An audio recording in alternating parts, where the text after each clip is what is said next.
Moving on over to our top 6, the COMELEC will use 240,000 SIM cards to transmit the results of the 2025 midterm polls. The poll body tapped a company called i1 for secure electronic transmission services.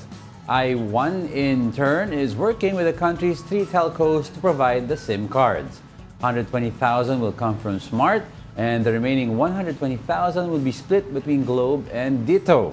COMELEC says they put in safeguards to ensure the integrity of the results that will be transmitted. Nako, pag tapos na kayo sa SIM card, baka tapon nyo yan. Baka...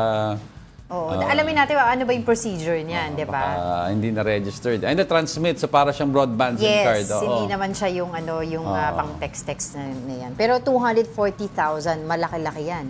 That will cover daw supposedly itong whole midterm polls sa 2025. For transmittal daw yan. Oo, di ba? So, mga mobile broadband yan na gagamitin nila pambato ng signal. Siyempre, ang tanong dyan, how secure itong, di ba? Itong mga SIM cards na to. Diba?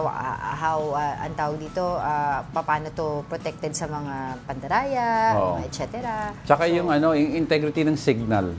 As we all know naman, minsan fluctuating ang iba-ibang signal ng internet or wifi natin across the country. Kahit sabihin mong, alam mong in this area, malakas ang isang signal, hindi mo akalain na minsan may weather disturbance that will cause the signal to fluctuate.